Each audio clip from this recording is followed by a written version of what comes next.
Muito bom dia. Muito honrada em fazer uma das palestras do ciclo de encerramento do prêmio institucional do ano sabático que pude gozar no Instituto de Estudos Avançados da USP, um presente para a produção da ciência no Brasil. Começo agradecendo profundamente a presença dos professores Fernando Limonge, Rogério Arantes e do coautor e amigo, de forma online, a partir dos Estados Unidos, Luiz Vilaça.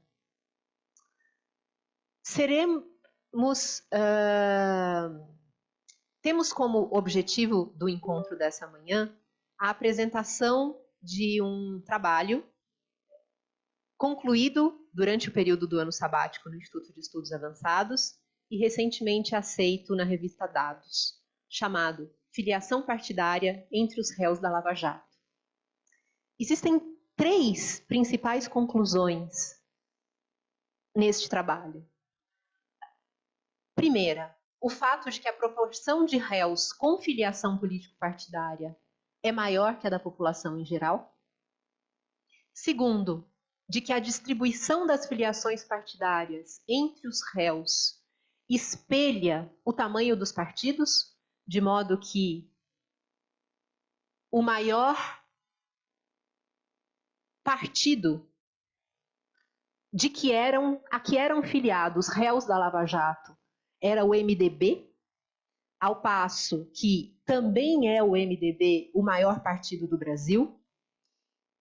O segundo maior partido em número de réus era o PT, que também é o segundo maior partido do Brasil, numa sequência que se encaminha até o 6º partido e que se torna insignificante a partir de um volume muito pequeno de réus.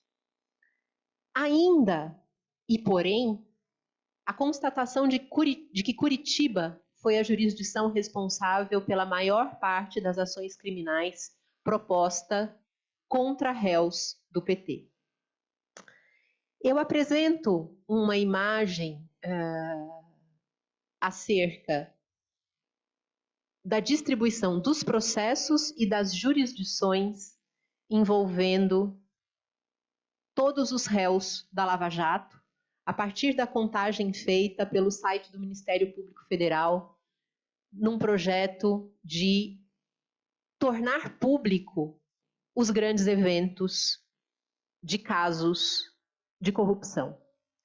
Em azul, o número dos processos, circundados por círculos vermelhos, que representam os réus indiciados em cada processo. As linhas representam a jurisdição. Algo notável é que, apesar da cidade de Curitiba não ter uma importância econômica destacada no Brasil, em Curitiba foi processado o maior número de réus com filiação partidária. O Rio de Janeiro, em segundo lugar, e São Paulo, como centro econômico, não refletiu, no âmbito da eleição das jurisdições, qualquer tipo de protagonismo. Do lado esquerdo, temos, portanto, nesse gráfico, as cidades e o número de réus, e do lado direito, os partidos a que eram filiados os réus que tinham filiação partidária. Uma das tentativas de explicação teórica sobre os achados é a ideia de corrupção como estado de equilíbrio. E a percepção de que a contaminação dos indivíduos que se envolveram nas circunstâncias da Lava Jato, fazendo, porém, o destaque de que nós avaliamos o início dos processos criminais, mas não necessariamente as sanções, tema acerca do qual Luiz Vilaça tem muitos avanços. Mas, ao menos do ponto de vista do início do procedimento, estava todo mundo lá. E estava todo mundo lá de uma forma representativa da sociedade, em que os maiores partidos políticos apareciam com o maior número de réus, sugerindo que a Lava Jato possa ser interpretada como um recorte da sociedade e como uma referência de que, diante da disponibilidade de condutas ilícitas, não existe uma vocação partidária que iniba a prática delitiva ou a promova em termos mais exacerbados. A imagem de um peixe nadando contra a corrente do cardume é usada por parte da literatura que cria a base teórica do artigo, na expectativa de que a corrupção encontra equilíbrio em dois estados: no estado de pouca corrupção e no estado de corrupção disseminada. Em ambientes com pouca corrupção, é muito difícil para alguém que tenha interesse de cometer um ilícito encontrar parceiros com os quais coludir, superar as dificuldades de esconder os ilícitos. Há uma exposição ao risco de receber maiores penas caso seja encontrado. Por outro lado, dentro de um estado de corrupção disseminada, o indivíduo que quiser se comportar de maneira honesta estará sozinho. O indivíduo que, por suas características pessoais intrínsecas, talvez tenha que mudar de ramo econômico. Se todas as empresas de construção pesada participam, se não de propinas explícitas, mas de acomodações para ganharem os contratos de licitação, o indivíduo que sozinho não queira participar dessa estrutura, dessa acomodação, no mínimo teria que mudar de atividade profissional. E dentro desse espírito, a constatação, mais uma vez, de que foram réus da Lava Jato todos nós. Essa era a minha fala e gostaria de convidar agora a sua manifestação, Luiz. Obrigada. Obrigado, Maria Paula. Vocês conseguem me ouvir bem? Deixa eu só... Eu tenho alguns slides aqui que eu preparei para hoje.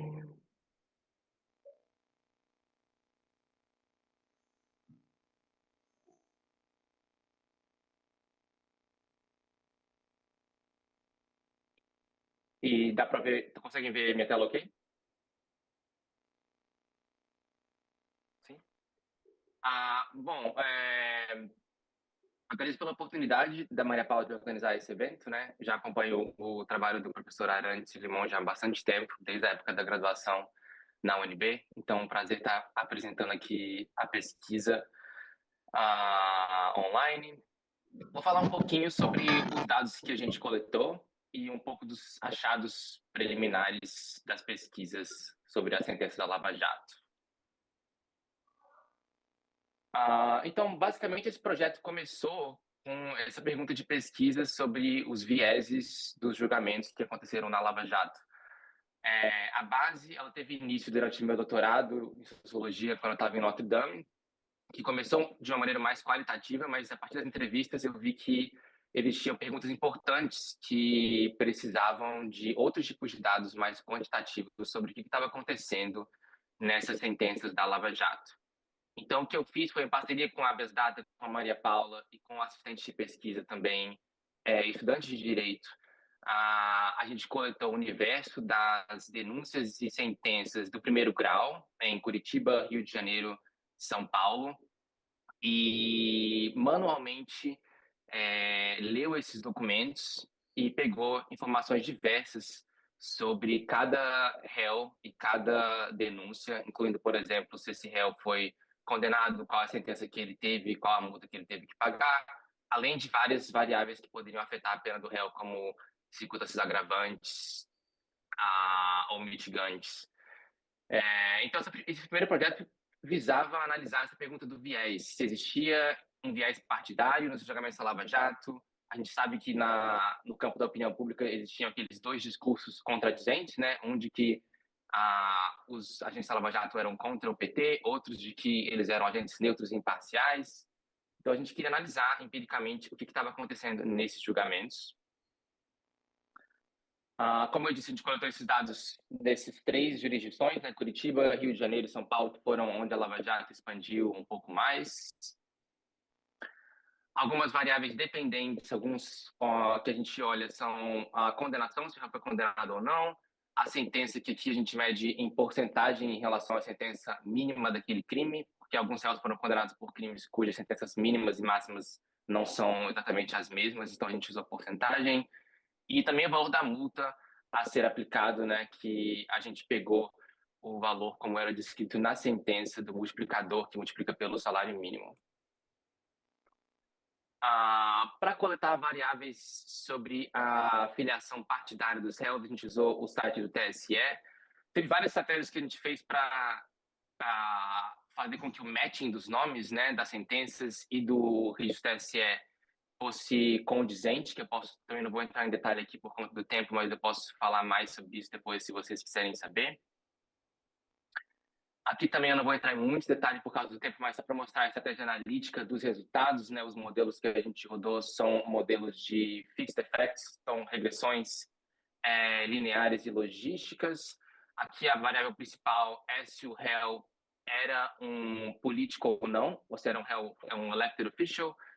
E a gente analisou várias outras variáveis que poderiam afetar a pena do réu, né? Qual que é o partido, qual que é a ideologia partidária, se esse réu era um burocrata, servidor público, se era um político que estava no poder naquele momento, ou se era um político de antes, ou o sexo dos réus, se era um político do nível federal ou nível estadual também.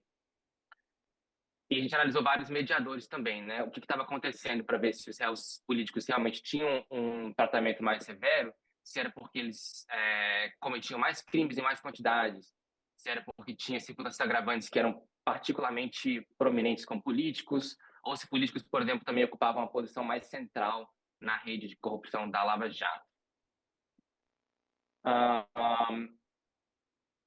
Aqui também só para mostrar alguns dos resultados que a gente obteve, né, que eu tinha compartilhado anteriormente.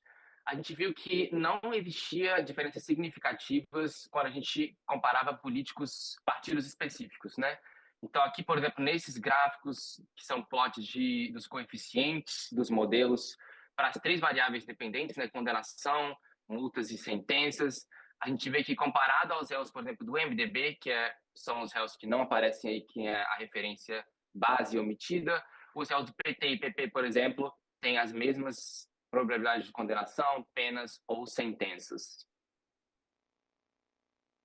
Mas o que a gente viu foi que quando a gente comparava políticos com uma classe junta contra todo mundo, ou contra outros grupos, como setor privado ou como burocratas, aí a gente viu diferenças bem significativas. Então, por exemplo, a gente viu que políticos como uma classe tinham mais chance de serem condenados, pagavam penas, tinham sentenças mais longas e também pagavam penas maiores do que burocratas e do que réus do setor privado.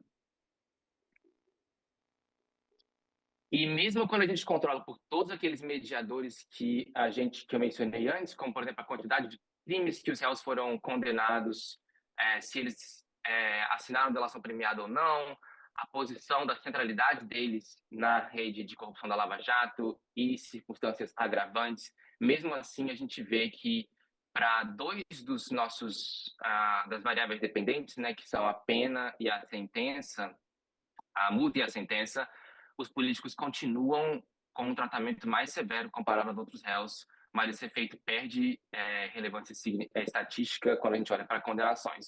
Mas para multas e para sentenças, a gente vê que realmente os tribunais continuam demonstrando um viés antipolítico nos julgamentos de corrupção. Então, só para basicamente concluir, né, de que não há evidências aqui no primeiro grau, é importante dizer isso, né, de que os juízes foram mais severos com políticos de determinados partidos, mas que existia sim, um viés antipolítica forte nos julgamentos, e a classe política como um todo levou um tratamento muito mais severo no sistema de justiça comparado ao setor privado e também aos burocratas e outros réus que estavam envolvidos. E no artigo também a gente não vou ter tempo de, enfim, de falar sobre isso um pouco mais detalhadamente, né? Mas naquele artigo a gente fala sobre alguns mecanismos que explicam isso, né? Usando dados mais qualitativos em entrevistas, inclusive ecoando um pouco dos achados do livro canônico do professor Arani sobre o Ministério Público, de que os agentes do sistema de justiça têm uma visão do sistema político como um câncer do país a ser combatido e de que o sistema de justiça teria em si essa responsabilidade moral de combater a corrupção estatal. Eu vou rapidamente comentar sobre esse outro projeto também, que agora está no estado um pouco menos avançado, né, que olha um pouco sobre laços familiares. A gente sabe que na Lava Jato, vários desses grandes réus políticos e empresários acabaram envolvendo familiares de todos os tipos, né, como esposas, às vezes filhas ou até mães. Aqui a gente vê a Shane e a Ariana, que foram filhas do Paulo Roberto Costa, que acabou ficando um caso muito famoso, né, que como a Lava Jato começou, as filhas de Paulo Roberto Costa, que estavam ajudando a queimar provas, acabaram sendo pegas, e por isso que ele acabou assinando uma delação premiada que deu origem à Lava Jato. E isso também me fez perguntar se existia ou não um tratamento diferenciado dos réus em relação a esses laços familiares. Foi uma coisa que surgiu muito nas entrevistas. Os procuradores geralmente ficavam bastante indignados quando eu conversava com eles sobre como os juízes, de acordo com a opinião deles, né, eram mais lenientes com as mulheres que eram puxadas como réus familiares, como filhas, esposas. Acho que o caso da Cláudia Cruz, esposa da Eduardo Cunha, que foi inocentada, foi um dos que ficaram mais marcantes. E eu queria ver se isso efetivamente se confirmava empiricamente. Então, o que eu fiz? A gente também coletou dados sobre os dados familiares dos réus da Lava Jato, né, um por um. Então, a gente coletou dados para ver se eles tinham um réu familiar ou não. Eu dividi em 4 categorias, né, que são o King Recruiter, aquele réu que puxa um familiar para a rede da corrupção, né? Então, por exemplo, o político que traz a esposa dele. O King Protégé é o réu que é puxado, né? Então, pode ser uma mãe, um filho que vem para a rede de corrupção por conta do réu principal. E o King Mutual é quando não tem uma diferença hierárquica em relação aos dois réus do laço familiar, né? Por exemplo, às vezes 2 irmãos doleiros que participam igualmente da corrupção. E claro que tem os réus que não têm laços familiares, né? A gente já pode ver aqui que tem um elemento de gênero muito forte, né? As mulheres são bem mais representadas como o King Protégés, os réus são puxados para a rede, ao invés dos réus que puxam outros familiares para a rede de corrupção. Brevemente, alguns resultados preliminares também. O que eu vi aqui que, na verdade, a hipótese que foi levantada nos dados qualitativos, né, de que os juízes eram muito mais lenientes com os réus familiares que eram puxados, não se confirmou. Mas existia um outro padrão interessante. A primeira coisa que eu vi é que ter um réu com um laço familiar, que é o Quintiptai, aqui a gente vê o coefficient plot, né, o plot de coeficiente de todas dessas variáveis, e a gente vê que realmente ter um laço familiar, mesmo controlando por várias outras coisas, aumenta a probabilidade de condenação, não importa qual laço ele seja.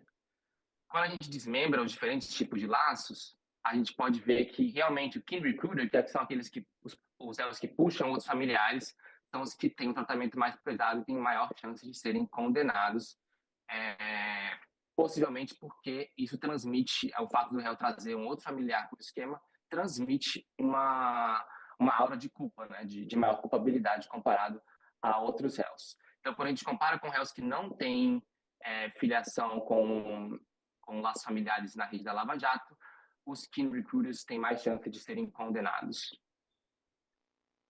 E eles também têm mais chance de serem condenados, aqui eles são a categoria omitida, né, comparado a todos os outros réus. Aos kins protégés, aos kin mutuals, que são os que não têm laço de hierarquia, e aos que não têm laços familiares. Mas a ideia de que os juízes estavam, por exemplo, protegendo os réus que eram puxados, né, os kin protégés, não se confirmou empiricamente. Eles têm um tratamento bem parecido com réus que não têm laços familiares. Então, não existe esse tratamento sistemático contra os kin protégés, mas existe sim uma maior chance dos réus que são os kin recruiters, que estavam recrutando membros familiares, de serem condenados, possivelmente por causa dessa maior culpabilidade que eles transmitem para o juiz. Rapidamente mencionando 2 projetos futuros que a gente está coletando dados atualmente sobre, né? Eu espero eu tenho até que apresentar esses dados na LASA, que ocorre em 2 meses, então eu espero que esteja tudo pronto até lá. Mas a ideia da análise é coletar dados sobre o tamanho das empresas dos réus, então comparar réus de empresas maiores e menores, e também na posição hierárquica dos réus nas empresas, né? Se ele é um CEO, se é um diretor, se é um gerente, se é um secretário. E a ideia aqui é testar 2 hipóteses contraditórias, né? Uma delas é de que a literatura sempre fala no sistema de justiça de criminologia de que réus mais poderosos geralmente têm pena menor, porque têm melhores advogados, é mais difícil coletar prova contra eles, né? Que eles são mais isolados dos esquemas, a participação é mais indireta. Então, geralmente, eles têm uma pena menor que réus menos poderosos.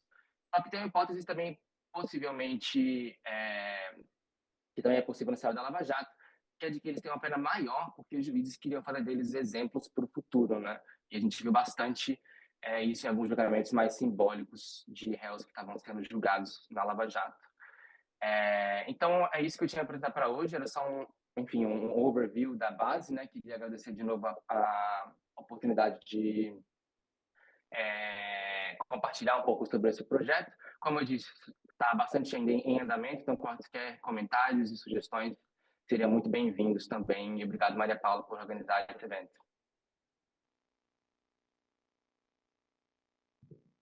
Muito obrigada, Luiz.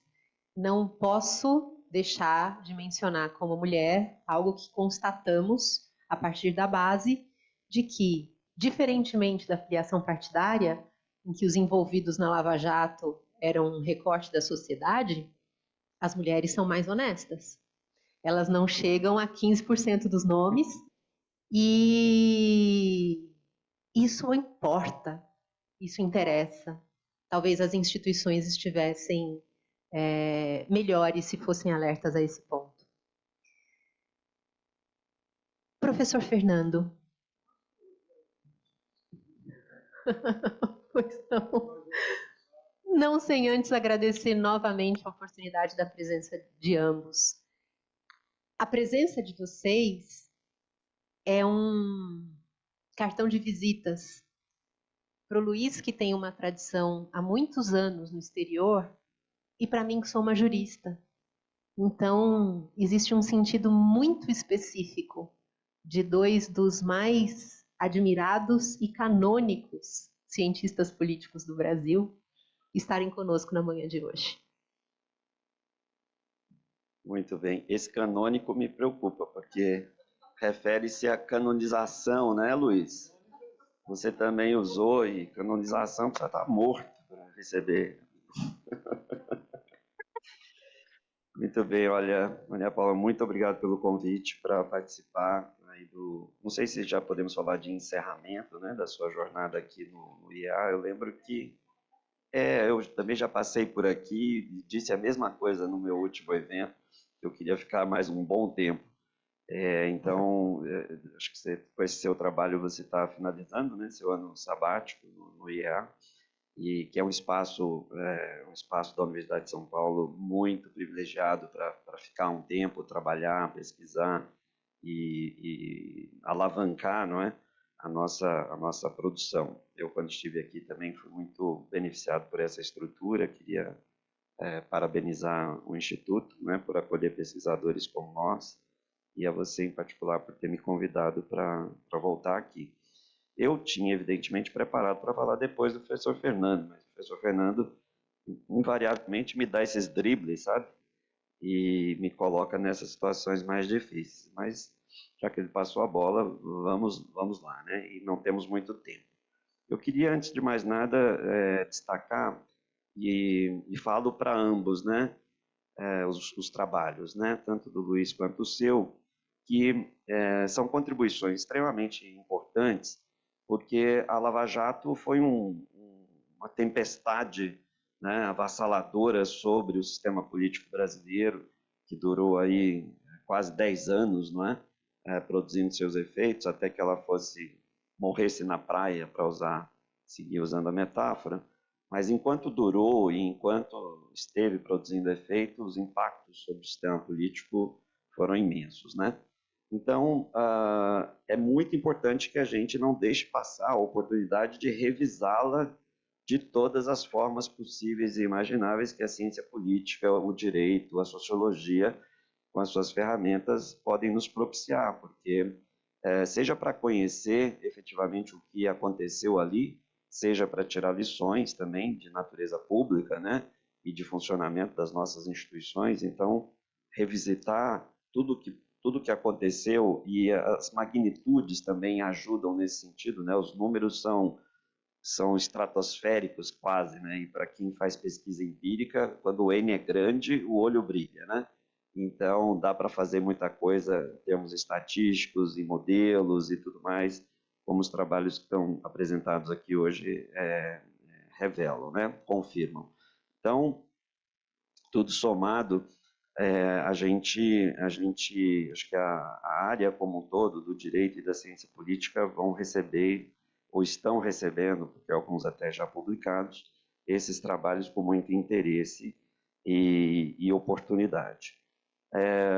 Também queria destacar que a agenda de ciência, eu falo mais da ciência política, né? Mas você que resolveu vir para esse lado, então me permita falar a partir da ciência política e para a ciência política. Tem sido, né, Fernando, historicamente uma agenda muito normativa e empiricamente pouco consistente, e teoricamente pouco consistente também, do ponto de vista, então, de quem almeja, a partir de pesquisa empírica, elaborar teoria. E por que ela tem sido, historicamente, uma agenda muito normativa? Infelizmente, porque ela foi induzida, ou mal induzida, pelo conceito de accountability, né? Que entrou na ciência política brasileira de uma maneira até curiosa.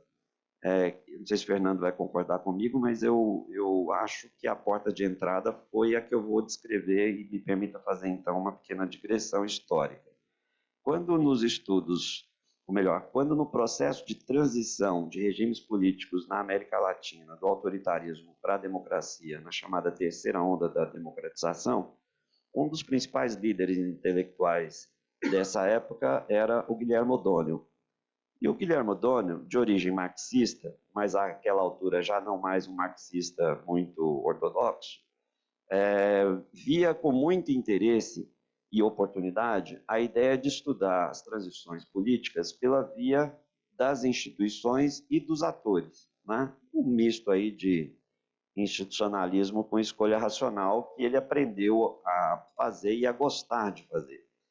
E, fundamentalmente, como problema básico da transição, ele via justamente esse desafio, né? Como sair de uma situação em que o poder está controlado por uma força política em particular, que o exerce por meio da violência, para uma condição em que governo e oposição possam disputar em condições iguais e livres a esse mesmo poder pela via eleitoral. O dilema clássico da transição democrática está lá na Poliarquia do Dow, está no Tchaikovsky, está em vários autores consagrados por pensar a democracia nessas bases. Muito bem. O O'Donnell, que também queria praticar esse esporte, era ao mesmo tempo constrangido por essa matriz intelectual que dizia que a democracia na verdade, no fundo, é um fenômeno irrelevante para as ciências sociais, porque o que importa é estudar o desenvolvimento capitalista e os seus limites e as suas contradições. E ele, então, para convencer os seus colegas de que valia a pena estudar as transições nelas mesmas, como um fenômeno político e não dependente do estágio de desenvolvimento capitalista, propôs uma separação entre o que ele chamou de liberalização ou transição e consolidação democrática. Na verdade, foi um truque que ele fez. A ideia era adiar esse debate sobre se essa democracia vai trazer também revolução social, igualdade econômica e coisa do gênero, para poder ficar com aquilo que ele realmente queria estudar, que era o processo político da transição. E, ao estabelecer essa distinção entre transição e consolidação, ele ganhou o grupo e todo mundo embarcou na dele. Boa ideia. Então, tudo bem. Fica combinado que agora, por um tempo, a gente vai estudar isso aí que você está propondo, instituições e decisões dos atores, mas lá na frente a gente vai acertar contas com esse processo. Porque se essa democracia não trouxer a revolução, não trouxer o socialismo, aí a sua proposta está incompleta e nós vamos acertar contas com isso lá na frente. Muito bem. Durante um tempo, ele mesmo liderou estudos lá no SEBRAP, do qual o professor Fernando, ainda criança, participou, né? Muito jovem. Ele vai me agradecer por esse criança, porque não faz muito tempo. Mas chegou a hora de acertar contas. Chegou um momento em que a transição se completou do ponto de vista político, e aí o pessoal começou a cobrar, bom, e agora, que democracia é essa? E o O'Donnell, para responder a que democracia é essa, se viu então impelido a estender a sua agenda intelectual para o estudo da qualidade da democracia. Ele evitou o debate com o marxismo sobre se aquilo ia dar em socialismo ou não. Não fazia o menor sentido, de fato, levar a agenda para esse lado. Mas ele se rendeu à armadilha de estudar, propor uma nova agenda de estudo sobre essas novas democracias do ponto de vista da sua qualidade, né? E por aí foi que ele caiu numa outra armadilha, que foi a de, então, estabelecer a famosa distinção entre accountability vertical e accountability horizontal, para dizer que o problema dessas novas democracias não era a falta de eleições e de accountability vertical, mas era a falta de uma accountability horizontal, né? Ou seja, a ausência, a fraqueza, a ineficiência dos órgãos de controle da classe política no cotidiano dessas democracias. Ao abrir essa agenda, ele foi um dos primeiros grandes intelectuais a defender a ideia de que, então, o que a América Latina precisava, e o Brasil em particular, era fortalecer as suas instituições de justiça. Fortalecer o Ministério Público, fortalecer os órgãos de controle interno como mecanismos de accountability horizontal para melhorar a qualidade dessas democracias.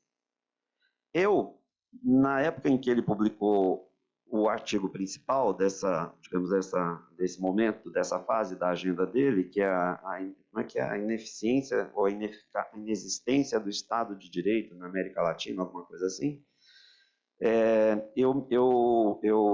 aí uma nota autobiográfica, faltando com a modéstia, assisti à exposição dele, Fernando, no Malasa, e quando voltei de lá, falei, eu vou escrever um artigo contra o professor Guilherme O'Donnell, porque essa coisa não pode ficar assim, né? Defender, no caso do Brasil, o fortalecimento dessas instituições, eu fui mais marxista do que ele nesse momento. Eu falei, é defender uma perspectiva liberal da democracia, e não uma perspectiva democrática da democracia. Sem falar no risco de empoderar instituições que não passaram por uma reforma durante a transição democrática, e, portanto, é empoderar uma gente que a gente não sabe exatamente para onde vai levar quando ganhar o poder de controlar a classe política. E está lá publicado na revista do SEBRAP, Fernando, um artigo que escrevi, inclusive, com outro colega nosso, Fábio Kersh, né, no qual a gente chamava a atenção do O'Donnell para isso, né, do risco da ideia do empoderamento dessas instituições de justiça para a promoção da accountability do sistema político. Está lá. Então, não é algo que eu falo agora, eu já falava há muito tempo desse risco, né? E o próprio conceito de accountability, por isso ele é muito normativo, né? Ele, além de abrir, ele meio que distorce a nossa capacidade de leitura de como as instituições funcionam e de como os atores se mobilizam por meio dessas instituições para perseguir seus próprios interesses. E eu gostei muito de ler o trabalho de vocês, porque o trabalho de vocês já não está mais nessa chave. E demorou para os trabalhos no campo de corrupção e combate à corrupção saírem da chave da accountability. Salvo engano, vocês não usam sequer a palavra, e eu comemorei isso. Né? Isso é excelente. Né? Jogar essa carga ao mar é a nossa primeira tarefa para quem quer estudar com mais, digamos assim, com maiores chances de chegar a bons resultados empíricos e teóricos, é jogar o conceito de accountability e de accountability horizontal ao mar. Né? É uma frase eloquente essa.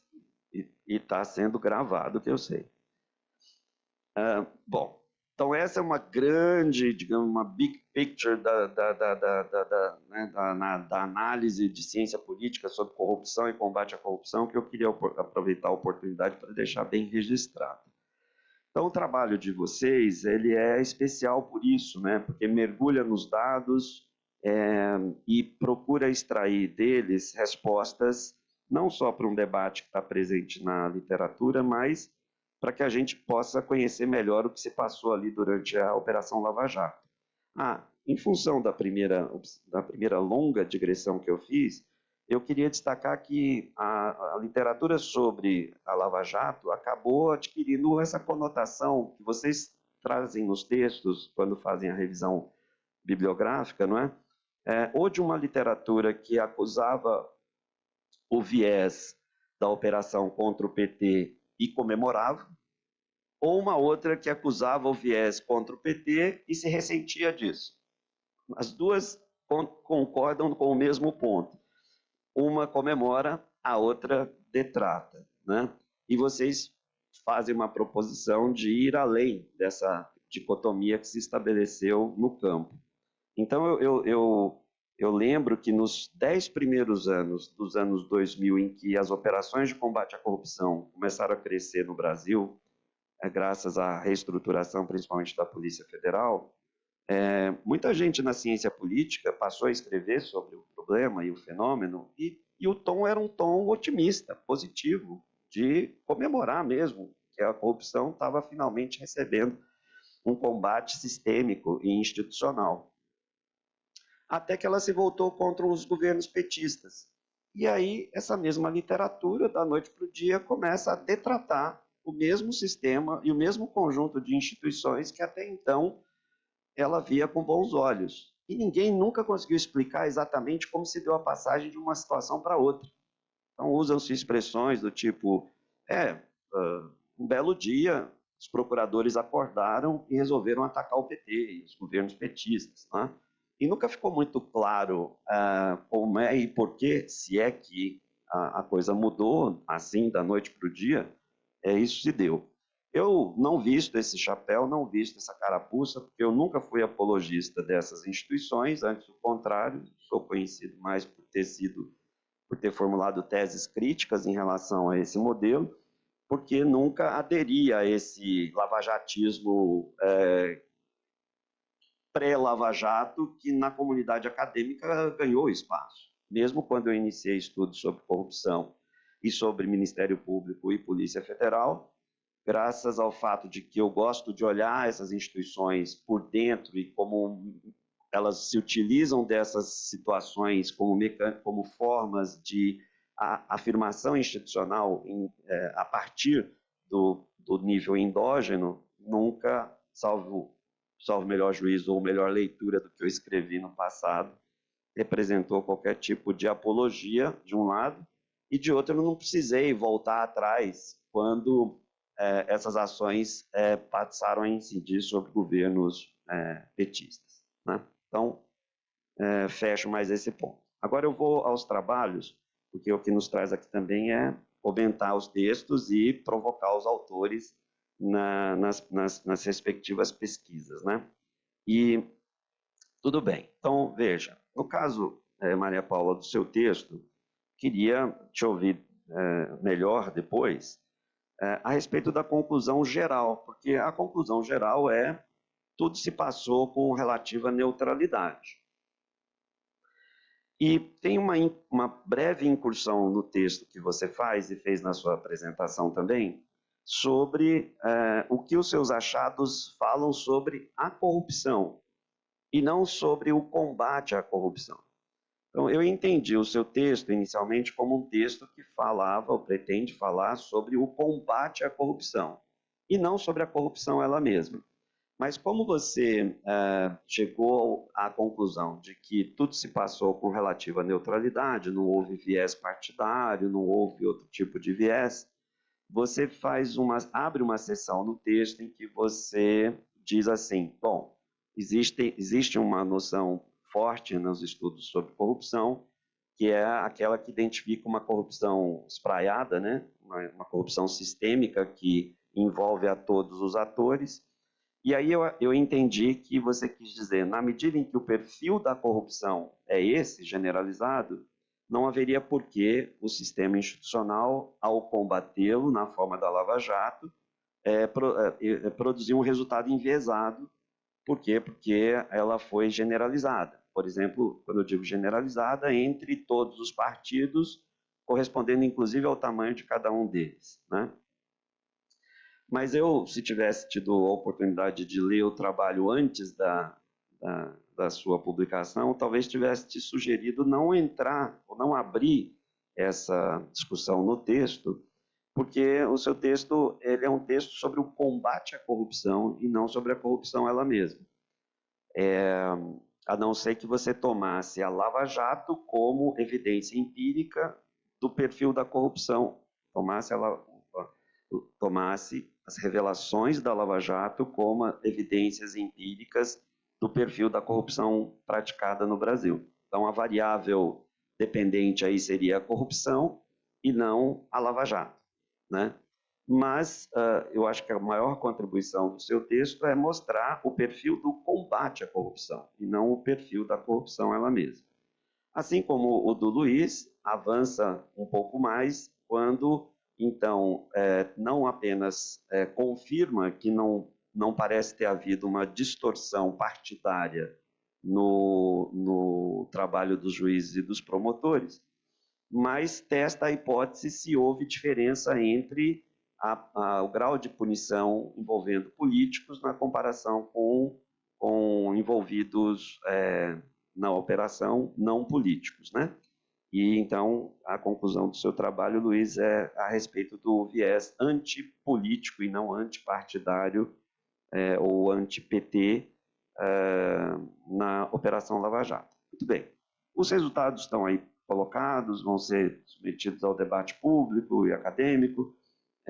Eu não vou problematizá-los, não.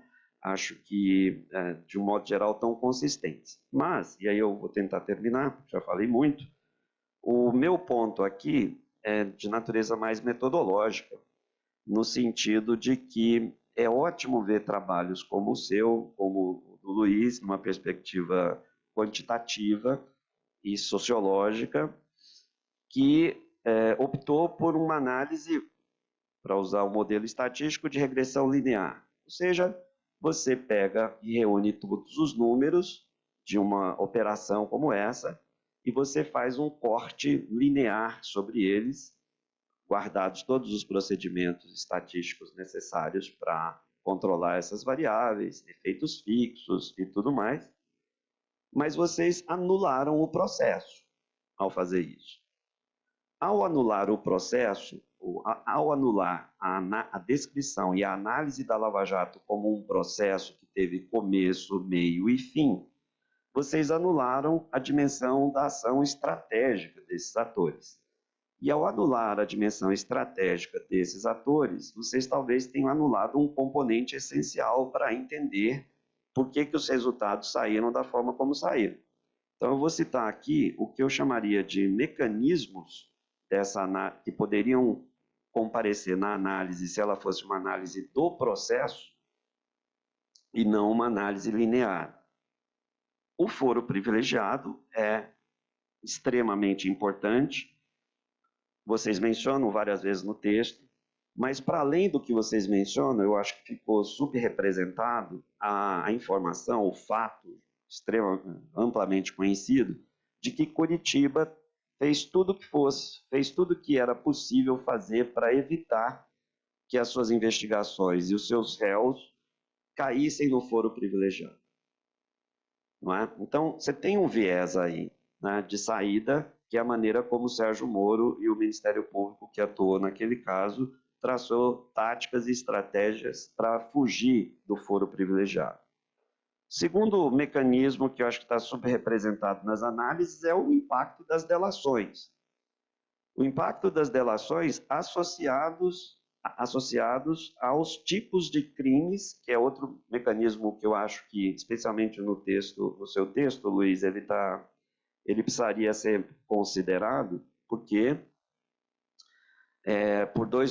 esses dois mecanismos conjugados produzem o resultado que você encontra.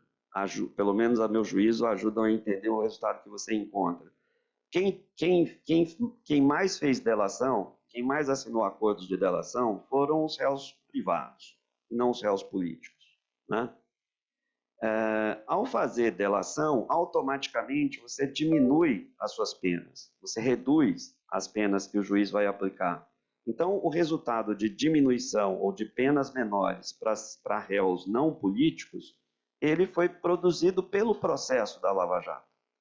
E aí entra o problema, aí talvez entre o viés da ação de procuradores e juízes que se interessaram mais pelas delações dos réus privados em comparação com as delações dos réus políticos. E investiram nessa forma e nessa estratégia justamente para alavancar a punição que eles almejavam patrocinar contra a classe política. Então, eu não estou falando contra o resultado do texto do Luiz, mas talvez esteja oferecendo uma maneira de reforçar, né, esse ponto. E, salvo engano, no seu diagrama, você colocou lá os fatores confundidores, os confounders, palavrinha sempre difícil de pronunciar, e os mediadores, né? Mas os mediadores, por exemplo, dentre eles a delação, você não incluiu no modelo final, né? Conforme você explicita no texto em alguma passagem que eu me lembro. Então, salvo engano, você me esclarece se eu estiver enganado, ele deixou de produzir efeito estatístico, né? A presença da delação.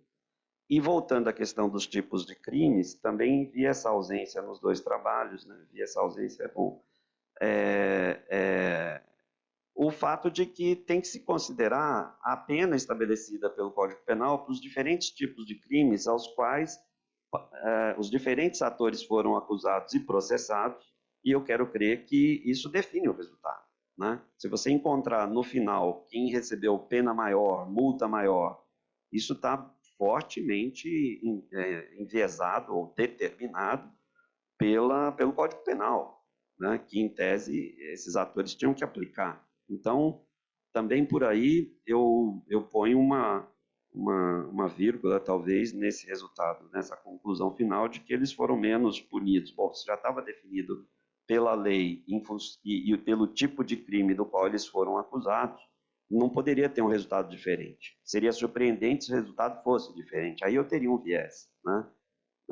Mas talvez não seja porque já estava pré-definido legalmente. Outro ponto, já realmente preciso parar. A diferença entre Curitiba e Rio de Janeiro, né? Curitiba teve a pretensão de uma lava-jato geral. Então, comparar com dados locais, ou mesmo dados de filiação partidária do Paraná, talvez não seja uma boa medida, porque Curitiba tem pouco a ver com o Paraná. Aliás, do ponto de vista da discussão jurídica sobre a incompetência do juiz Sérgio Moro, foi justamente por aí que a Lava Jato começou a ser desmontada, né? O fato deles terem atraído tudo para lá, quando não era possível, ou quando não era até legal e lícito fazê-lo. Então, Curitiba tem um perfil diferente, né? O Rio de Janeiro, por sua vez, pôde se concentrar nos esquemas do Sérgio Cabral e companhia. Então, tem uma relação tem uma maior localização da Lava Jato carioca na classe política local. Mas no Paraná nunca houve digamos, essa associação, né? A Lava Jato curitibana, ela tinha pretensões nacionais, né, de alcançar o Brasil. E, para terminar, eu falei, então, da ausência de alguns mecanismos que teriam comparecido nas análises. Só um ponto sobre Curitiba e Rio de Janeiro também tem a ver com o fato de que nós estamos falando da Justiça Federal, né, e não da Justiça Estadual. Então, comparar com o Estado, por exemplo, a filiação partidária em nível estadual, também não faz sentido, porque a Lava Jato transcorreu pela Justiça Federal, e a Justiça Federal tem, ainda que pelas suas primeiras instâncias, circunscrição ou jurisdição recortada, ela é um ramo do Poder Judiciário que processa causas de nível federal.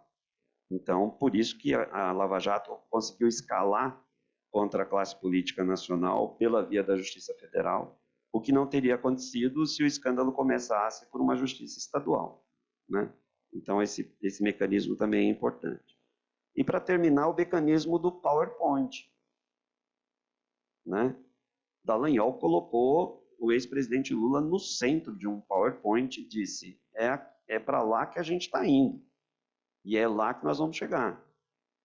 Então, o texto de vocês, ao fazer um recorte linear a partir dos dados, é tudo que o cientista político pede para que se faça, justamente para evitar que a análise caia nessas anedotas, uma análise seja feita com base em coisas impressionistas, que a análise seja feita com base numa imagem de PowerPoint, e aí você, então, estrutura toda a sua análise para confirmar que a Lava Jato foi uma operação montada, orquestrada e desenvolvida para encarcerar o Lula em algum momento, né? Então, vocês têm todo o mérito de não ter feito isso. Mas a ausência disso por completo nas análises também causa um certo desconforto, né? Depois de tudo que foi escrito a respeito, e depois de tudo que foi debatido, e depois da reversão desses resultados pelo próprio Supremo Tribunal Federal, que apoiou as suas decisões de revisar e encerrar a Lava Jato em todos esses desvios e em todos esses vieses que as análises de vocês, de certo modo, parecem dizer que não ocorreram. Então, tem aí um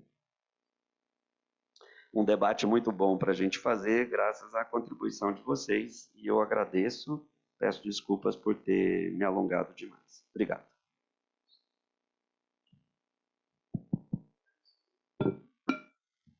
Posso só reagir um pouquinho às palavras do professor? Professor, gostaria de dizer que regozijo-me profundamente da oportunidade de ouvi-lo depois da submissão e aceitação do artigo, mas antes da versão final. Nós precisávamos organizar um ônus mental de continuar com esse conjunto de dados, ao passo em que a relevância política do próprio tema se esvanece ao longo dos anos. Era urgente, portanto, torná-los públicos numa versão definitiva. Ainda que talvez com um conjunto de simplificações que só os acalorados seminários da ciência política poderão promover ao longo do tempo. Vale notar, porém, que a versão final só vai ser submetida no domingo, e até lá, eu e Luiz temos a ocasião de suprimirmos ou acrescentarmos parágrafos determinantes. deixo de me manifestar com mais profundidade pela oportunidade de conceder a palavra ao professor Fernando, cuja presença agradeço novamente. Bom dia, sou eu que agradeço, obviamente, o convite da Maria Paula e do Luiz para participar desse evento. Eu não vou repetir as palavras do Rogério sobre o ambiente intelectual e institucional que o Instituto de Estudos Avançados propicia, quão benéfico ele é, quão maravilhoso é essa armação institucional, esse tipo de modelo, e que resultados ele trouxe quando o Rogério esteve aqui, trouxe novamente com a sua passagem por aqui, Maria Paula. Então, acho que isso é um ponto inicial a ser ressaltado, que o Rogério já o fez bem. Então, já passo adiante. E passo diretamente ao comentário dos textos. E gostaria de enfatizar, e talvez mais enfaticamente até que o próprio Rogério o fez, o caráter não normativo desses textos, como eles fogem do normativo e quão importante é não entrar nesse pântano, eu diria, né? E ter hipóteses empiricamente testáveis e teses que podem ser, portanto, refutáveis. O grande problema, ou das dificuldades de trabalhar com temas tão quentes, né, é justamente essa impossibilidade de parar, pensar, falar, bom, mas o que é que eu quero testar aqui, como que eu posso testar isso? E eu acho que os 3 trabalhos que vocês nos passaram fazem isso com maestria, né? Então, é um levantamento de dado rigoroso, exaustivo, que toma tempo, paciência, muito trabalho de limpeza, para não fazer bobagem e não pegar uma base de dados já pronta, roda uma regressão, olha lá, legal, publica, né? Então, vocês fizeram o dado. Produzir dado é fundamental. Dado não se encontra na sarjeta, né? Dado é algo que se produz e é parte essencial da produção científica. E o que vocês fizeram é absolutamente louvável, o que vocês estão fazendo é absolutamente louvável e essencial. Ao invés de falar de acho que ou eu vejo que há essa possibilidade, não a base empírica. E com ela se permite que a discussão ande e que a discussão deixe de ser baseada em achismos. Óbvio que não vamos continuar fazendo achismo. Eu acho que esse é um pouco... Achismo não, é muito pejorativo, né? Nós vamos continuar debatendo no campo político o que isso significa, o que isso não significa e o que suas repercussões. E aí eu acho que eu até discordo um pouco do final da inclinação do Rogério, que eu acho que uma coisa é fazer ciência, né? Outra coisa é pegar a ciência e sentar e a gente discutir o que a gente acha, né? Então, o que eu faço com esses resultados que vocês produziram, aí é meu subjetivo. Mas eu tenho base agora para participar de um debate de forma mais aparelhada. Pode ou não confirmar para ser, como é que chama? Pomposo, meus priors a respeito de se houve ou não bias políticos, se foi politicamente orientado, se não foi. Mas os meus priors têm que ser revisados, né? Então, eu acho que esse processo de a gente caminhar com base nisso é importante. Então, esses achados são fundamentais, são como todos e qualquer achado empírico, discutíveis, aprimoráveis, mas eles nos dão base para uma discussão muito mais sólida do que eu acho que o Moro é um direitista. Moro é direitista, né? Mas como que ele atuou e como que isso se mostra? E eu acho que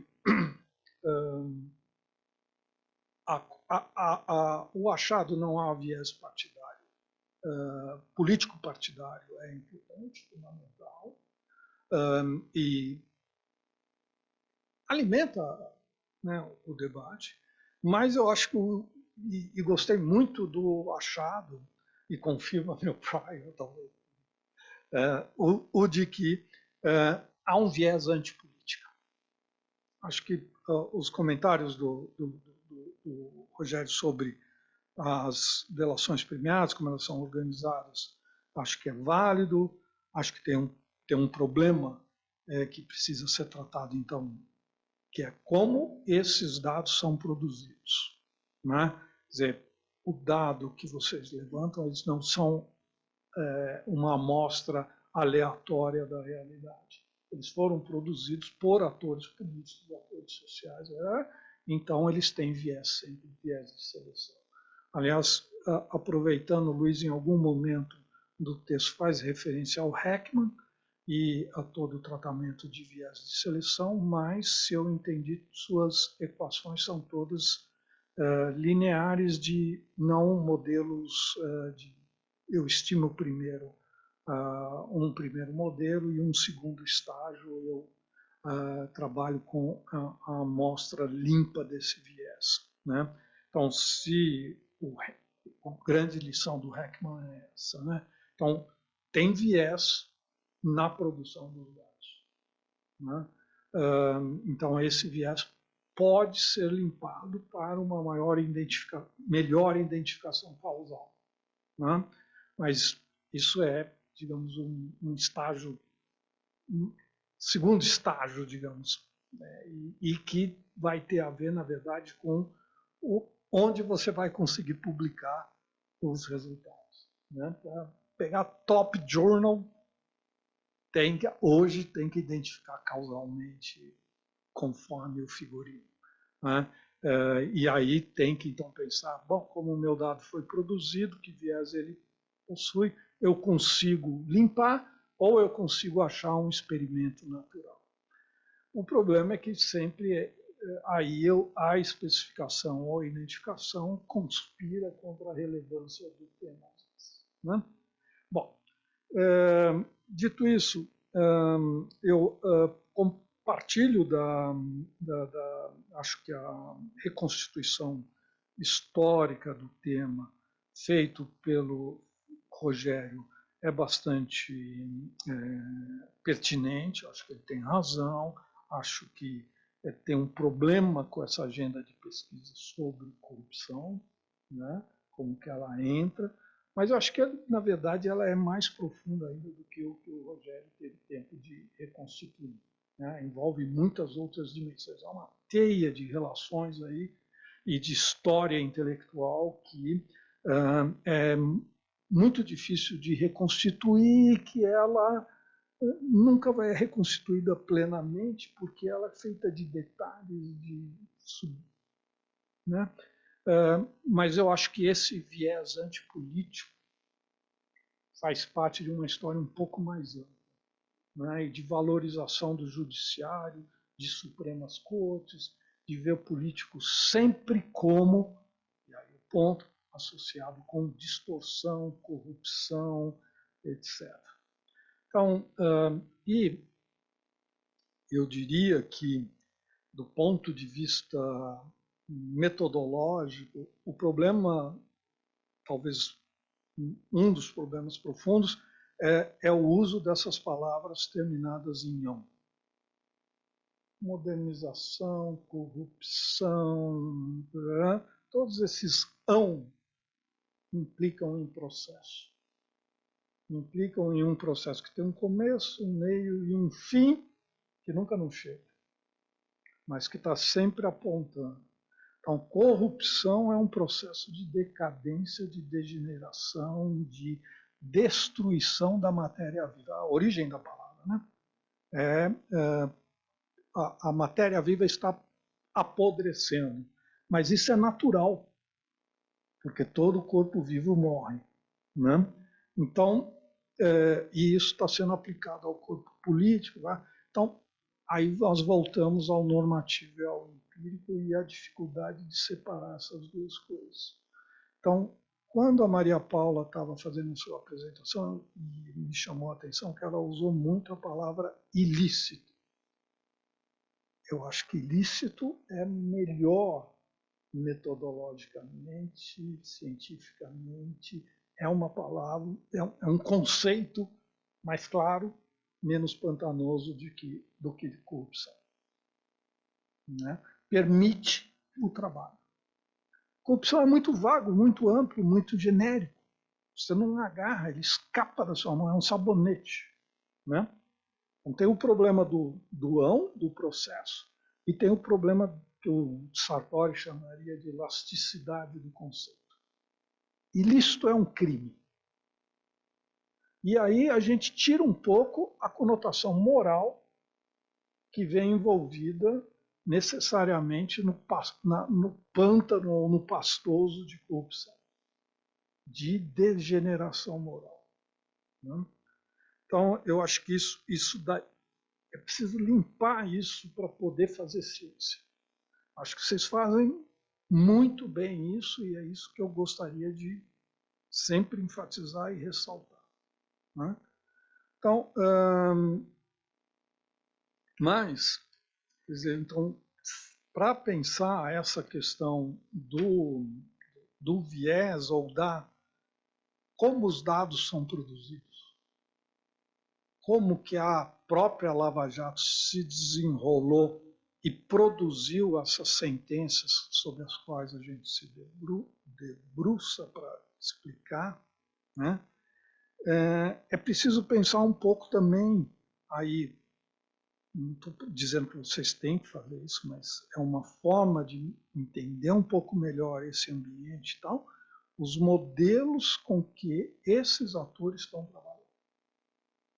Mas como que, o que informou o Sérgio Moro, Dallagnol, como eles pensam que a sociedade está composta e que estratégia de ação eles estão desenvolvendo. Então, eu escrevi um pequeno texto que me causou uma série de problemas, fui acusado, inclusive, de não compartilhar normativamente da agenda de combate à corrupção ao escrever, quando eu critiquei a Lava Jato como uma estratégia de combate à corrupção politicamente orientada, né? O parecer do artigo veio assim, mas o que o senhor propõe? Não, tem que propor. Então, mas aí é que o engajamento político que esteve envolvido na Lava Jato e o modelo subjacente que estava ali. Né? Então, vou dar primeiro um exemplo anedótico. Né? Acho que o Rogério estava num chat que a gente fez, que o Arguelhas organizou, com o próprio Dallagnol e outro cara do Ministério Público do Rio de Janeiro. Uma reunião fechada e eu sei, não, mas o que eu ia dizer assim, a surpresa que eu tive, menos com o Dallagnol, mas com o cara do Ministério Público do Rio de Janeiro, de como a cabeça dele era orientada para perseguir políticos, para acusar políticos. Então, esse viés, empresa privada político, está na cabeça do Ministério Público ou do cara que foi formado nessa agenda de desbaratar esses esquemas de ilícito. Né? E no caso do Dallagnol, o Rogério lembrou do PowerPoint, mas se você lê o livro dele sobre a operação lá, né? Ele conta a historinha da vida dele, a coisa como desenvolveu, eu esqueci o título, né? Ele fala claramente, né? Tem que ter uma hierarquia aqui, né? Tem uma hierarquia. E o chefe é o político, né? Então, as empresas são vítimas da chantagem dos políticos. Os funcionários públicos, ele fala, não consigo explicar, porque ele justamente é um funcionário público e acredita que o funcionário público, por alguma razão, porque tem um salário bom e está protegido, não tem como explicar que ele pratica, então ele é levado, ele é engolfado. Então o modelo explicativo deles é o político está no centro, né? Necessariamente. E isso bate com uma visão de que os negócios são sempre, que o mercado é sempre virtuoso, que o mercado é sempre eficiente e que quem estraga tudo isso é a política. Né? Então, o modelo de como a sociedade deve funcionar está organizando essa estrutura e hierarquia entre. Ele fala claramente: o chefe é o político, tem que ser o político. E as próprias delações premiadas são organizadas de forma que é hierárquica. Não, e como é o problema hoje do Vorcaro, né? Quem o Vorcaro pode delatar que está acima dele? Ele tem que delatar alguém acima. Então, no modelo do Dallagnol, implícito, né? O político está sempre em cima e ele tem que delatar. A Odebrecht é uma vítima. Uma vítima, é hilário. É hilário. Certo? Se você. E uma coisa que que a Lava Jato fez foi dizer que ela era a primeira operação de combate à corrupção, a maior que já foi feita, e que não tem nada a ver com o que já tinha sido levantado anteriormente. Inclusive a CPI dos anões do orçamento, que é igualzinha à Lava Jato. Inclusive com pai e filho participando via Odebrecht, Cláudio Melo e Cláudio Melo Filho, sendo os dois atores centrais nos dois eventos. Odebrecht igual nos dois eventos. Então, quem é a vítima aqui, quem é o perpetrador do ilícito? Né? Bom, então eu estou dizendo, as delações premiadas e o modelo que está subjacente orientando os atores está fazendo seus dados terem esse perfil. E você confirma, é isso aí. Né? Eles pegam os políticos. Tem outro aí, então, mas aí eu tenho um problema que a Maria Paula já deve ter adivinhado que eu ia chatear ela com isso e você também.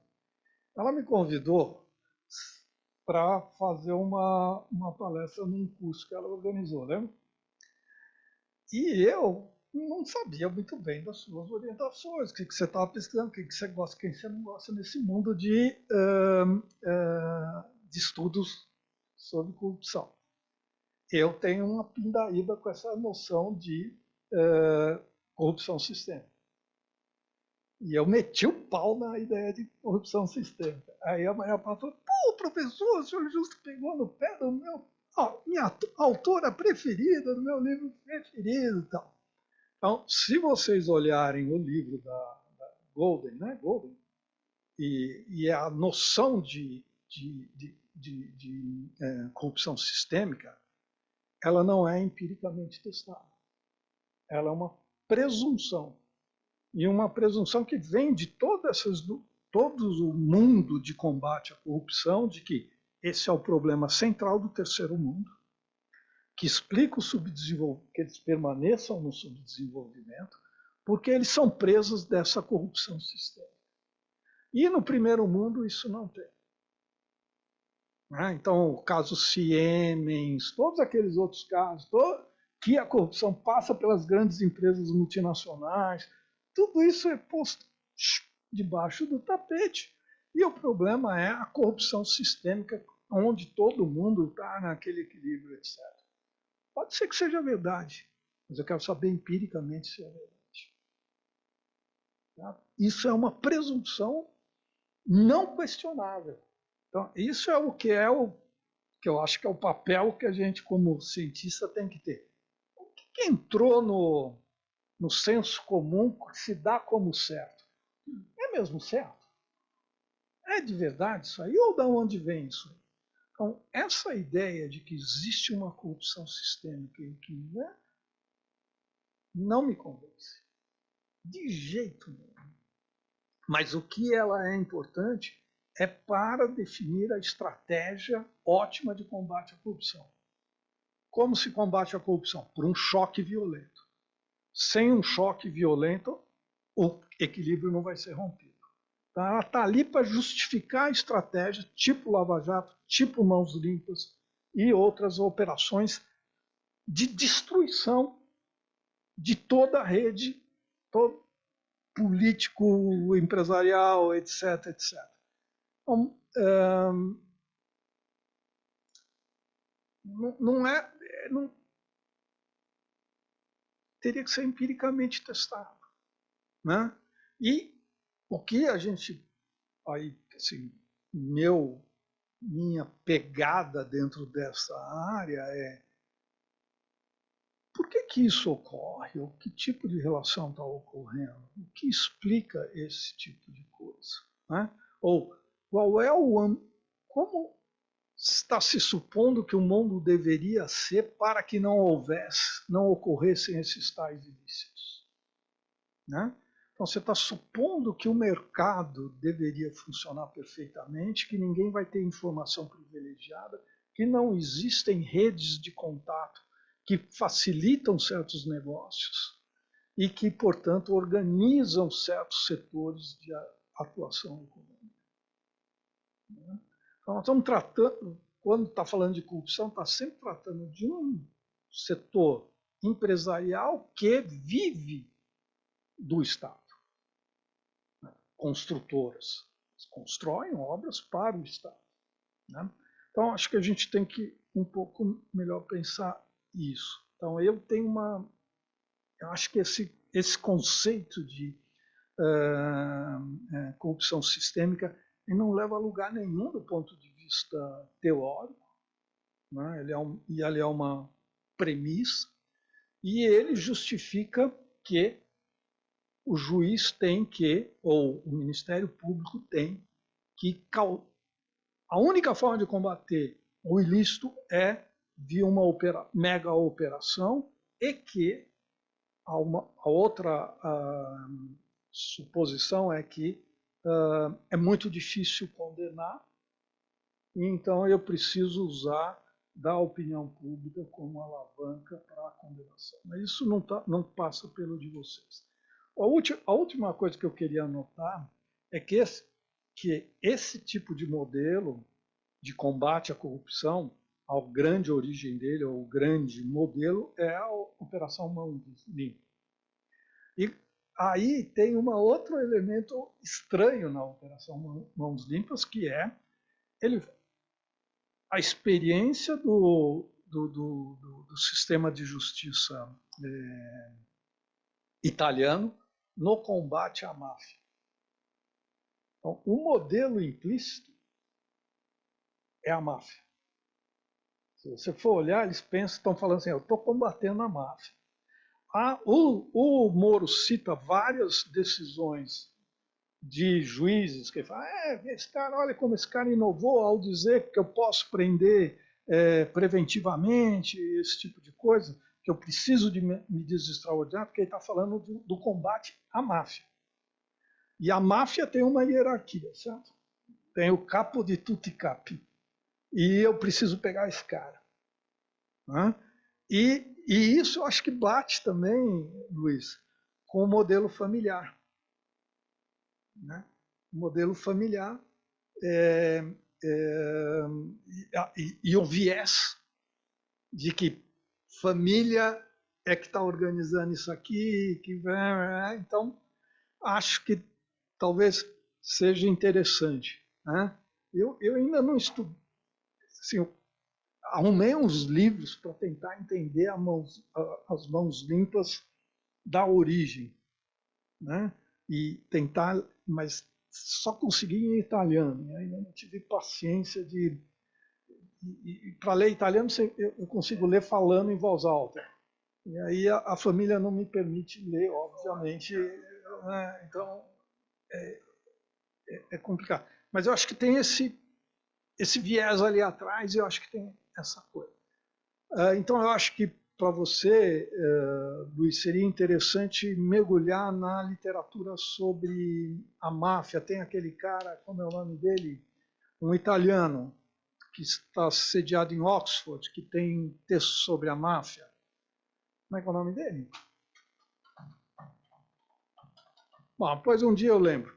Eu te falo. Não gosto muito do trabalho dele. Ele diz que o sujeito para estar no crime e para participar desses ilícitos tem que ser meio burro.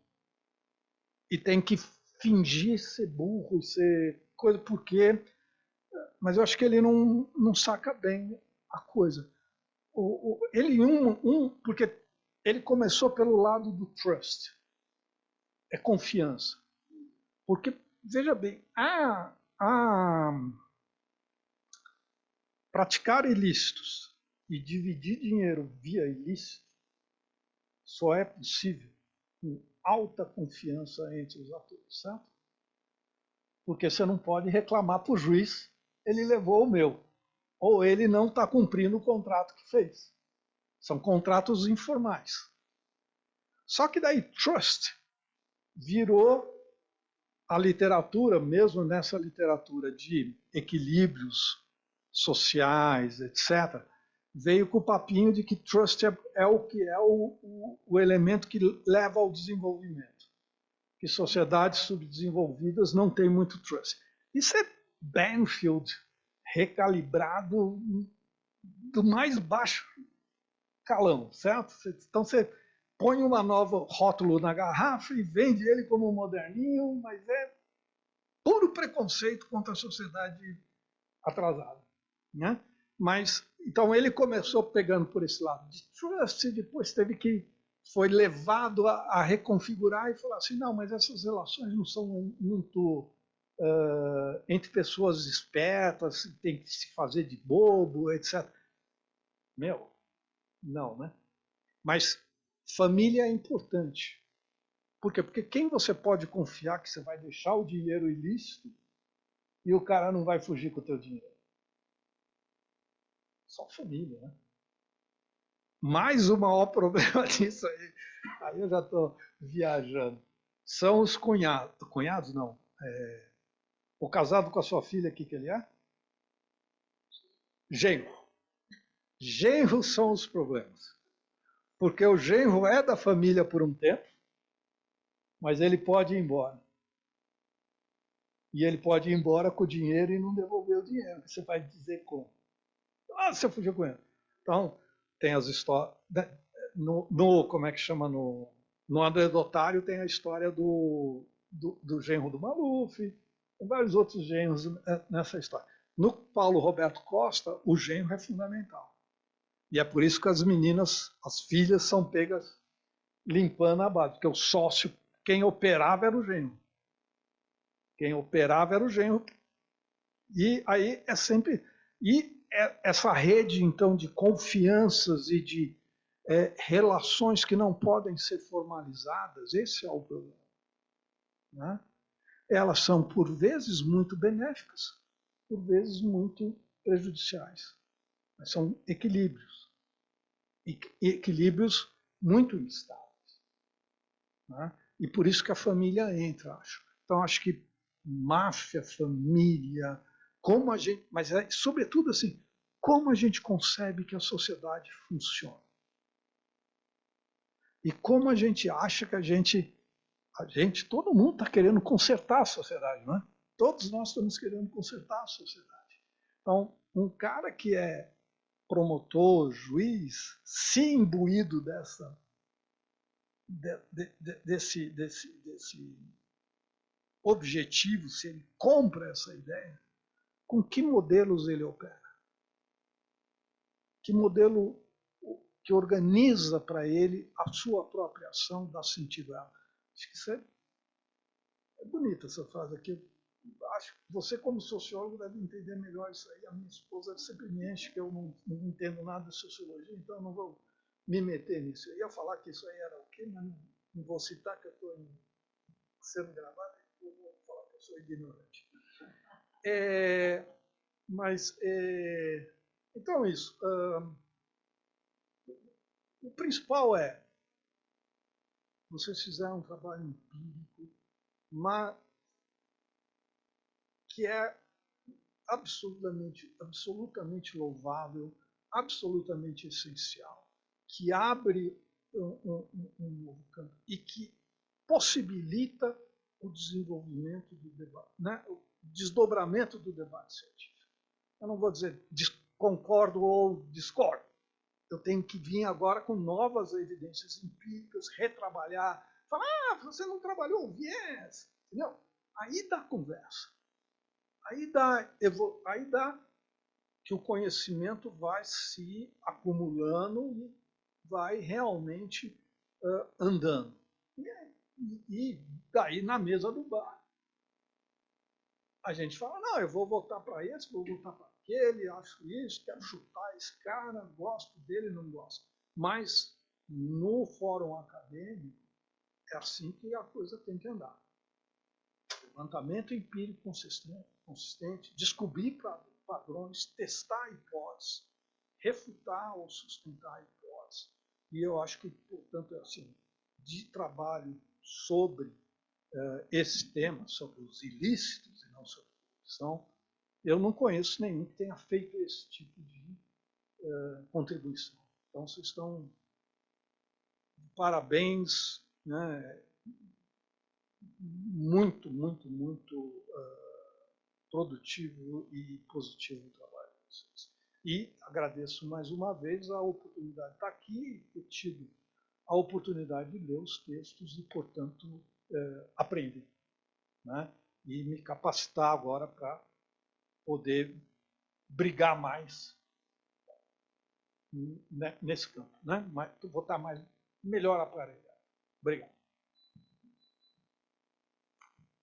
Muitíssimo obrigada, professor Fernando. Também não resisto em fazer algum tipo de reação ao seu comentário. Entendo que talvez a aversão à falta de comprovação da ideia de corrupção sistêmica justifique alguma fragilidade do nosso trabalho, cujos dados nascem com algum viés da própria estrutura política. Mas sorte nossa, hein, Luiz? Porque vai ser muito citado na ciência política. Mas, professor, só vou concluir algo. Algo me faz voltar a essa literatura como uma base teórica para explicar a Lava Jato depois. Porque se antes eu tenho um conjunto de grandes operações, como Anões do Orçamento, Satyagraha, Castelo de Areia e Mensalão, permeados de uma estrutura que invoca as garantias concedidas às grandes instituições, fortalecidas, inclusive, por um projeto teórico e político, como mencionado por O'Donnell, eu reconheço um padrão de servidores públicos treinados e vocacionados, que em primeira instância condenam, realizam a persecução, organizam a polícia, mas não conseguem subir para condenações definitivas nas instâncias posteriores, eminentemente políticas. E aí se forma a impressão de que algo cheira a pizza. E desse padrão, algo absolutamente atípico, que é a Lava Jato. Atípico em número de réus, atípico na importância dos réus, atípico na efetiva capacidade de recuperação dos valores, no que eu suponho, e nesse ponto sozinha, não acompanhada dos coautores, da jurisdição dos Estados Unidos através da FCPA. E com o passar do tempo e o afastamento dessa força externa, a volta de um padrão que eu reconheço e que também tem cheiro de pizza, a anulação no Supremo Tribunal Federal, encabeçada, segundo a imprensa, pelas frentes do ministro Dias Toffoli, de tudo o que já foi relevante para a Lava Jato. De alguma maneira, mesmo depois de tudo, a grande conclusão é o cheiro de pizza.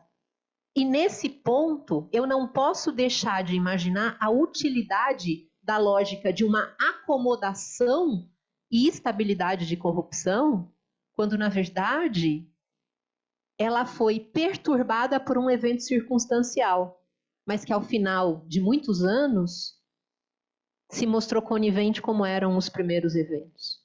Mas eu não quero ocupar o senhor com essa percepção. Luiz, convido a se manifestar. Bom, queria começar só agradecendo comentários muito interessantes, tanto do Rogério quanto do Fernando, né? Muito legal poder ter essa oportunidade de debater esse tema com vocês, então agradeço bastante as reflexões. Achei muito legal você mencionar a ideia da máfia, né? Que não era algo que estava na minha cabeça bastante. Claro que eu pensei bastante nas mãos limpas, mas mais no sentido de corrupção. Mas eu acho que o paralelo que você fez com a máfia faz todo sentido, e essa ideia dos modelos da hierarquia, eu acho que explicam bastante sobre como esses atores pensam e agem, né?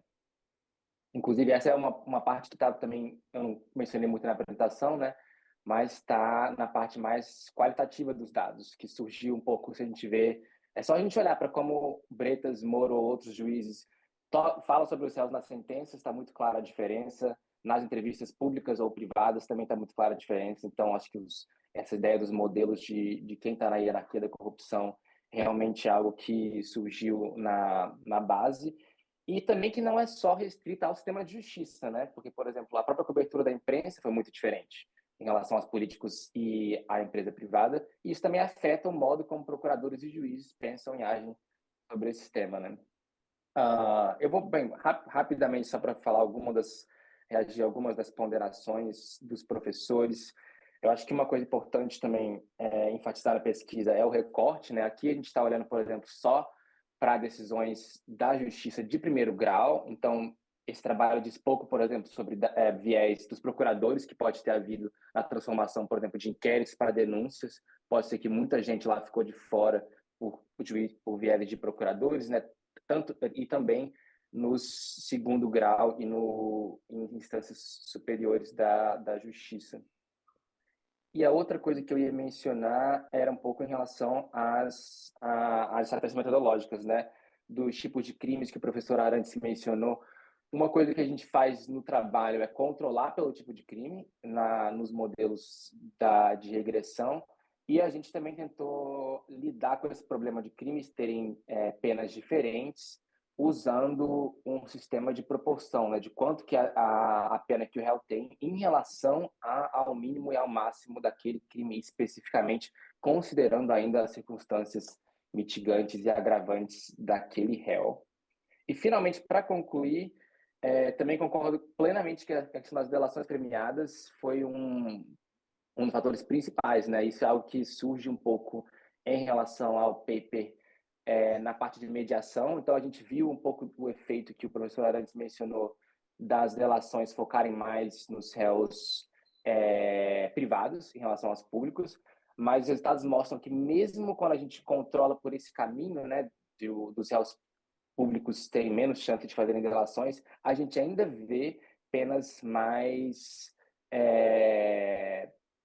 duras para esses réus políticos, que sugerem que existem múltiplos fatores, né? A delação é um deles, mas esse viés que está no modelo de como os juízes pensam seria outro. Mas em trabalhos futuros, estou até pensando aqui agora, eu trabalhei muito com a delação premiada como uma variável independente, né? Como que ela afeta o sistema de justiça e as penas dos atores, mas eu acho que outras análises interessantes também poderiam ser analisando a delação premiada como a própria variável dependente. Quem é que tem mais chances ou não de fechar, por exemplo, um acordo com o Ministério Público, poderiam ser algumas avenidas para projetos futuros.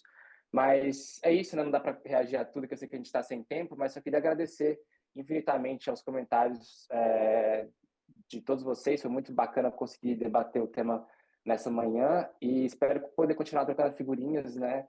Quero muito ler também alguns dos trabalhos que vocês mencionaram hoje aqui na nossa conversa. Então, agradeço bastante. Luiz, deixa eu só interagir mais um pouquinho com você sobre esses pontos, mas partindo da premissa do Fernando, né, Aham. de que você não tem um caso, uma situação aleatória, né, na Lava Jato. Você tem um conjunto de decisões tomadas pelos atores envolvidos diretamente, Ministério Público, juiz, em parte polícia, e que, se não é visto como um processo mediado pelas regras do processo judicial, incluindo os expedientes como delação e tudo mais,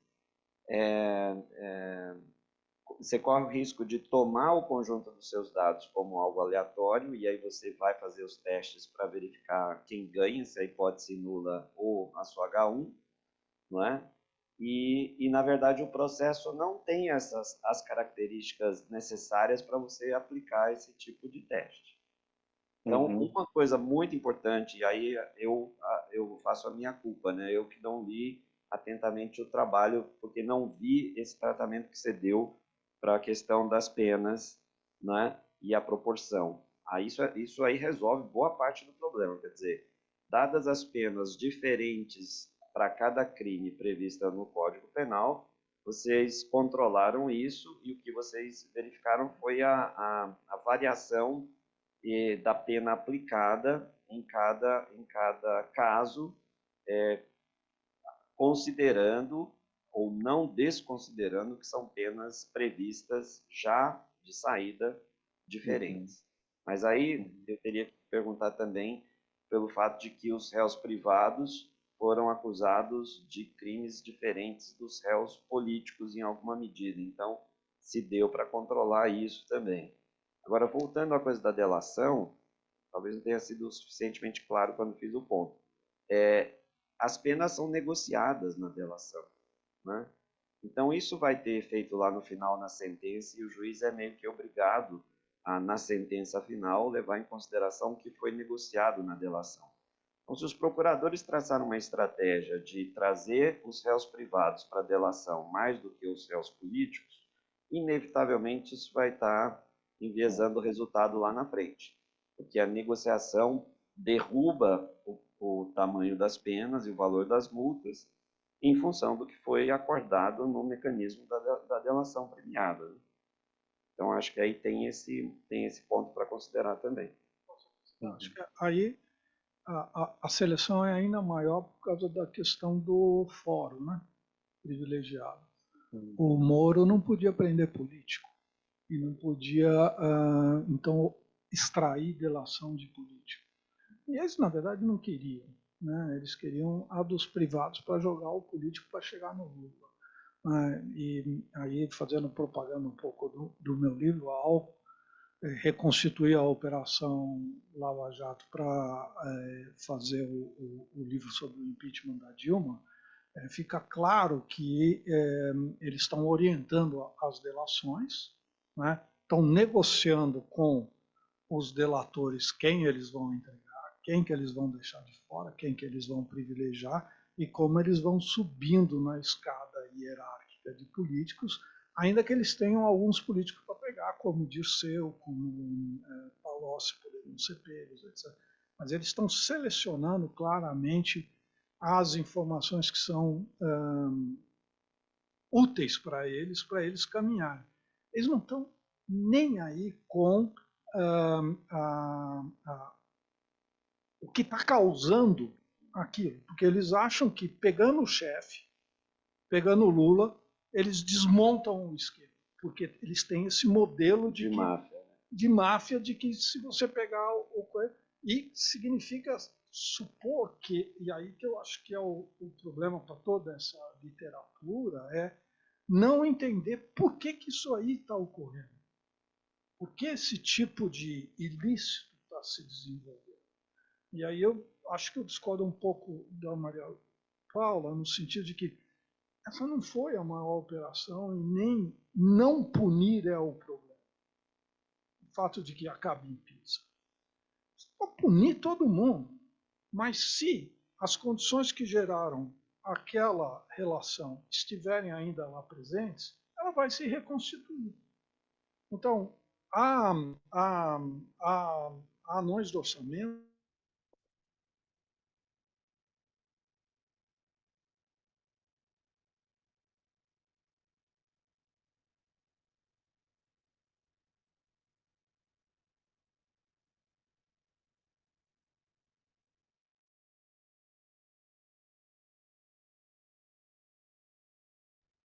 A questão estrutural, usar um fraseado antigo, continuou lá, que é um problema de comunicação, de informação e de como os laços pessoais influenciam negócios, são necessários para esse tipo de negócio. Então, se você quiser, usando o jargão da economia, é mercado imperfeito. Informação assimétrica, esse tipo de papo, né, que está levando a isso gerar. Então, teve os anões, reconstrói em pequena dimensão nos sanguessugas, mas é sempre o mesmo problema, né? Um mercado muito específico, que toma certa forma. Mas ninguém quer tratar disso. Acha que é um problema moral, que é um problema de desvio moral do agente público, e que happens to be sempre o político. Nunca é o juiz, o promotor, o burocrata. O problema é o político. Né? E eu queria fazer eu esqueci um comentário interessante na comparação entre Bretas, Moro, Cabral, Lula. Tem um negócio legal que ninguém trata, que é a Nuclebras. O Bretas achou um esquema de corrupção muito maior que os outros dois, na Nuclebras, sem político na jogada. É general, não era um general, era um cara da Marinha, não era? Marinha não tem general, tem outra coisa. É um almirante, acho Almirante. que é um almirante, que tinha saído do business, voltou para o business, reorganiza tudo como uma empresa familiar, a filha dele que está na jogada, né? E ninguém não falou nada daquilo. Pegou, tinha um papelzinho ali, né? Tinha que ter uma empreiteira brasileira. E era o testa de ferro era ligado ao tema, não é isso? Mas aquele esquema ninguém investigou. Por quê? Porque aí não tem político na jogada. O político está num papel muito subordinado. E é o almirante que está fazendo o barato. E o almirante fala, ele fala, não tem como organizar essa empresa aqui se eu não cometer ilícitos. Por quê? Porque a legislação que se procura evitar o ilícito impede qualquer negócio. Joga os caras no ilícito. Eu tinha um centro de pesquisa aqui. Tinha que comprar um computador. Quase entrei no mundo dos ilícitos para conseguir comprar o computador. Sabe o que eu fiz? Fique bem gravado, ele não entrou. Sabe o que eu fiz? Eu fechei o núcleo. Falei, eu não tenho como gerir o núcleo. Bom, o almirante falou, não, eu quero construir a bomba atômica brasileira, sei lá o que ele queria fazer, construir o reator nuclear, vale a pena correr o risco. Eu preferi não correr o risco. Eu sou o servidor público clássico da historinha. Né? O cara quer avesso a risco, quer um salário no fim do mês, não quer complicação. Então, agora, se eu fosse ambicioso, quisesse fazer meu centro de pesquisa do capeta, né, de bom, não sei o quê, eu teria que... Né? Então, esse ponto que é a legislação anti-ilícitos, alimento ilícitos, também ninguém não quer enfrentar. Né? Tanto o jurista quanto o economista vai tratar o problema como um problema moral. Não é um problema moral. Enquanto tratar como um problema moral, ele vai reaparecer. Porque tem condições que estão gerando ele. Né? Então não é um desvio moral. Você pode até dizer que quem vai entrar nisso, como eu não entrei, porque meu pai me ensinou, me bateu, aquela historinha do Dallagnol, vocês leram o livrinho do Dallagnol? Ele achou dinheiro na rua, que o pai dele fez ele devolver. Ai, que lindo! Não, que coisa. O do Moro também é isso. A mãe dele fazia ele arrumar a cama de manhã. Foi assim que ele aprendeu a ser uma pessoa moralmente correta. Né? Então, é esse o modelo. Né? Existem pessoas que são moralmente incorruptíveis, que não tentação não as leva para o mal, não as leva a esse processo de degeneração moral que está embutido na noção de corrupção. Isso ilícito é melhor. Que maravilha! E a terminologia jurídica não intencional, talvez um cacoete de formação, conquistando a ciência política brasileira.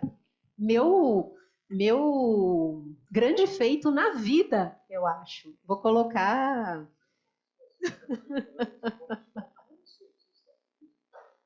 tão importante que me dou por muito satisfeita na manhã de hoje. Professores, meus renovados agradecimentos pela ocasião desse encontro. Gostaria de mencionar os agradecimentos institucionais ao IEA e à Faculdade de Direito de Ribeirão Preto.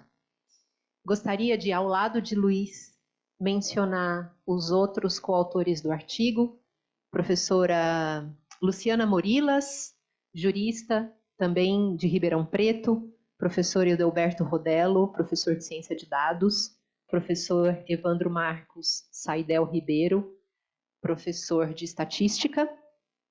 E gostaria de concluir falando sobre as enormes possibilidades da jurimetria. A jurimetria é um neologismo criado com a estrutura básica de econometria, mas que quer se referir a uma nova forma de captura de grandes volumes de dados, de que o trabalho discutido aqui hoje não é representativo. Ele foi, para o nosso grupo, chamado Habeas Data, um laboratório e teste de capacidades, que depois se ampliou muito em outras bases. Nós temos temas específicos com 2 milhões de decisões, por exemplo, e que autorizam, talvez, na nossa benfazeja época, um outro recurso metodológico para estudo das instituições de justiça que nunca esteve disponível. Para o bem e para o mal, o Brasil é um paraíso de dados. E eu faço uma analogia à Suíça como um paraíso fiscal. Isso tem aspectos muito interessantes, nem sempre positivos. Lá a literatura não se aplica, professor. Concordo plenamente. Mas, no conjunto da oportunidade desse ano sabático no IEA, eu destaco as possibilidades que só o Brasil oferece a partir da análise de suas abundantes decisões judiciais, públicas e acessíveis. Muitíssimo obrigada, mais uma vez.